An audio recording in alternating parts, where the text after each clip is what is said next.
Okay, joining us now is Mike Davis. Mike, welcome to the program. But what is the breaking news with Juan Merchan yesterday involving the president?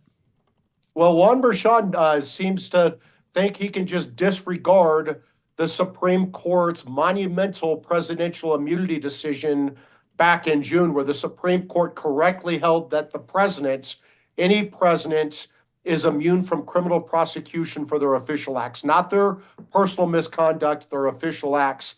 And part of that ruling was very clear. Not only can you not charge a president for his official acts, you can't take evidence from his presidency. You cannot have evidence come in, for example, of Deputy Chief of Staff Hope Hicks or Deputy Chief of Staff Madeline, I can't remember her last name, where Alvin Bragg and this Judge Juan Merchan allowed in this testimony over Trump's objection. And now they're saying, oh, that evidence didn't really matter, is cumulative, it was harmless here. That's nonsense. This Judge Juan Merchan directly violated the Supreme Court's presidential immunity decision. He's going to get reversed on appeal, no question. This case needs to be kicked on because of mistrial. And I would say this judge is corrupt. He's clearly corrupt. His adult daughter, Lauren Merchan, is a Democrat consultant and fundraiser. She's making money off of this case. Judge Merchan should have recused from this case, and he's corruptly moving forward and not recusing, even though a former Clinton judge went on Caitlin Collins' show on CNN on April 5th and said he had to recuse under New York statute. This guy is corrupt. He must be held accountable by the Trump 47 Justice Department. So can I just ask kind of the verboten question that since this case was not dismissed on the immunity charge, is there a chance that President Trump gets sentenced while president? That's the problem, Charlie, is they want this sword of Damocles over President Trump's head for the entire 4 years of his second term. So, for example, maybe he wants to cut funding for illegal immigrants in New York City. And so what does Alvin Bragg do? What does Judge Juan Merchan do? Then they drop this sword on Trump's head and cut off his head and say that he's going to go to sentence. This is going to create a constitutional crisis. You can't have a president of the United States held hostage by a corrupt prosecutor and a corrupt judge. There's no question that the Supreme Court of the United States is going to step in and stop this. And I would urge Trump's team to move forward very quickly. Yeah, what would that look like? I need to speculate a little bit with you here, Mike, which is a sitting president that might have to serve jail time in a New York courthouse. Are we even having this conversation right now? Well, I think they understand that they couldn't go arrest him while he's president and put him in Rikers Island. Or I hope they're not crazy enough to try to do that, because they might. I mean, these people are insane.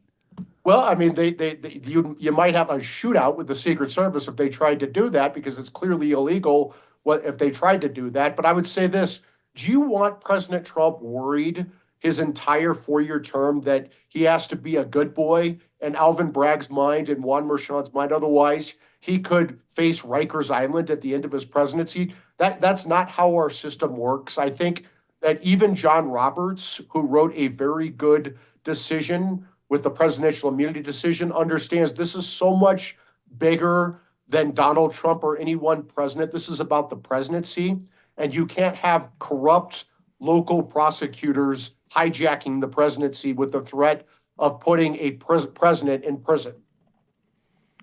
So, again, the incoming Attorney General Pam Bondi and the associated U.S. attorneys, let's take Fani Willis, let's take some of these out-of-control prosecutors.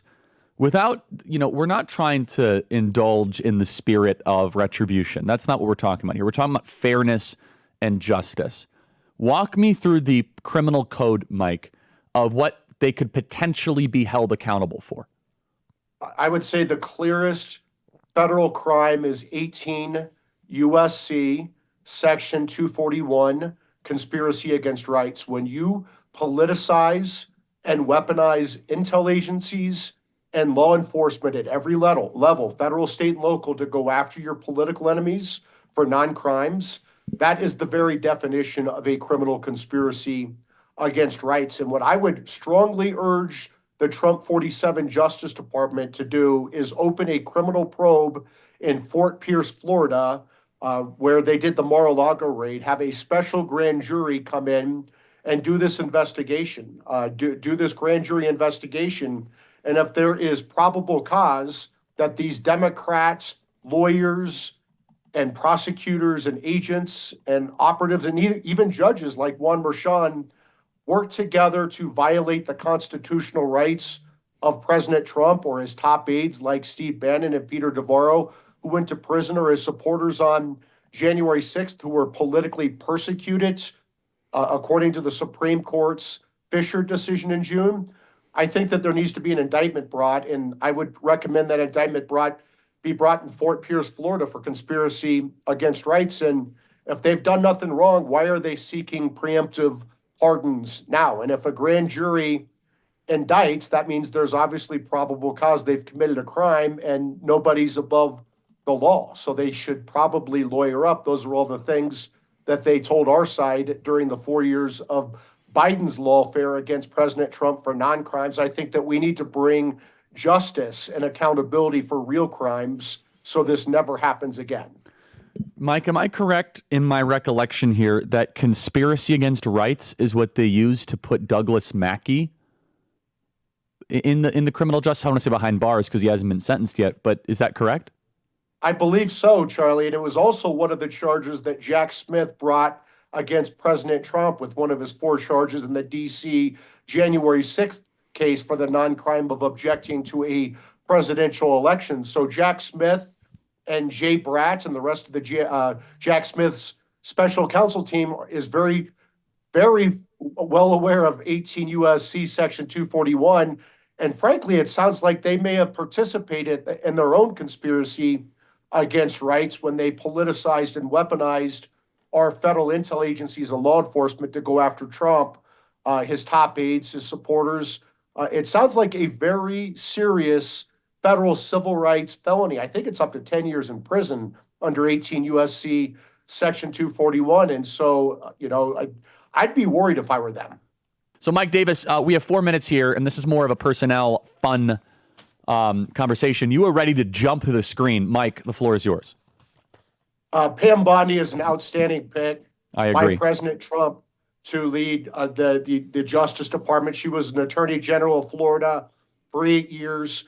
She's going to bring an outsider perspective, a reform perspective to the Justice Department. Todd Blanche is the pick to be Deputy Attorney General. He was a longtime federal prosecutor in the Southern District of New York, a big firm lawyer who gave up his big firm practice to go represent Trump during this lawfare. So this guy has bled for President Trump. So is Emma Bove, his deputy. John Sauer is going to be the Solicitor General. John Sauer He's awesome. was President Trump's attorney who won a monumental case in the Supreme Court, the presidential immunity case, and was really the intellectual force behind President Trump winning this lawfare through the legal effort. He's going to be a great Solicitor General. And then you also have to look at, Charlie, the key offices. The key offices to make sure that this lawfare never happens again. You have Kash Patel at the FBI, a former federal defender, a former national security attorney. He worked for the Obama Justice Department, got awards. He worked on the House Intel Committee as a senior lawyer, Office of the Director of National Intelligence. Kash was a deputy. He was the chief of staff at the Pentagon. He worked at the NSC. He's going to go into the FBI and bring serious reforms to the FBI.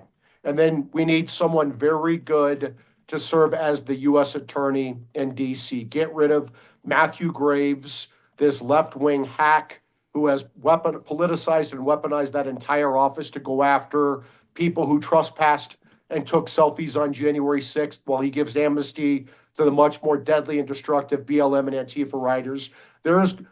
President Trump ran on this lawfare, ran on this election interference. He won in a landslide. he has a mandate for serious reforms to the intel agencies and the Justice Department.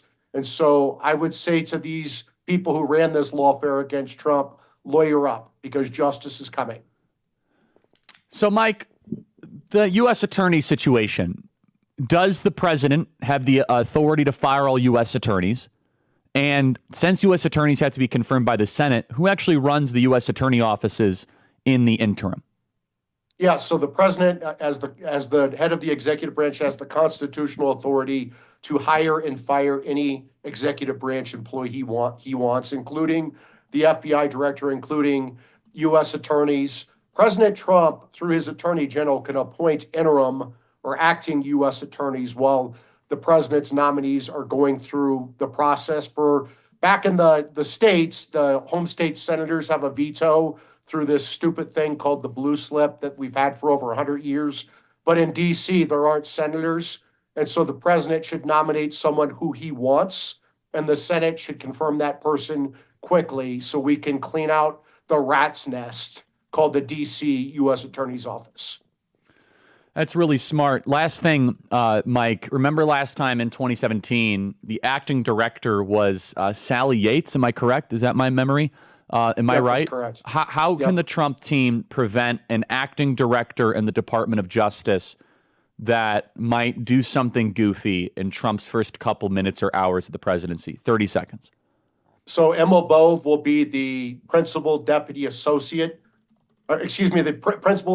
deputy attorney general. He's the number two to the number two. He'll go in and he'll serve the functions of the deputy attorney general, and he'll be essentially the acting attorney general on day one. Mike Davis, God bless you, man. Thank you so much. Excellent. Thank you. Really good.